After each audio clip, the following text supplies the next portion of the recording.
పిల్లలు ఆడుకునే బొమ్మల నుంచి ఇంట్లో అలంకరణకు పెట్టుకునే కళాకృతుల వరకు అన్నింటి ధరలు తగ్గడంతో అటు వాటిని తయారు చేసే చిన్న తరహా పరిశ్రమలకు, చేతి వృత్తిదారులకు పని దొరుకుతుంది. తాగునీరు, ఆల్కహాల్ లేనటువంటి పానీయాలపై గతంలో 12% నుంచి 18% జీఎస్టీ ఉండేది. ఇప్పుడు ఆ పన్ను ఒకేసారి 5% తగ్గడంతో వీటి ధరలు సామాన్యుడికి అందుబాటులోకి వస్తాయి.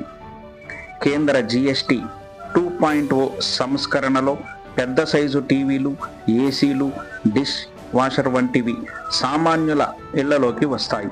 ఇన్నాళ్ళు లగ్జరీ అనుకున్నవి ప్రజల జీవన శైలిలో భాగమవుతాయి. మన జీవితం గడవడానికి అవసరమైన నిత్యావసరాలపై జీఎస్టీని బాగా తగ్గించడంలో నెలవారీ ఇంటి ఖర్చులు దాదాపు 3వ వంతు తగ్గుతాయి. ఆ మిగులు డబ్బుతో సొంత వాహనాలు కొనుగోలు చేయవచ్చు. చిన్న కార్ల ధరలు 8 నుంచి 9% తగ్గాయి. 2 వీలర్ల ధరలు 7.8% తగ్గాయి.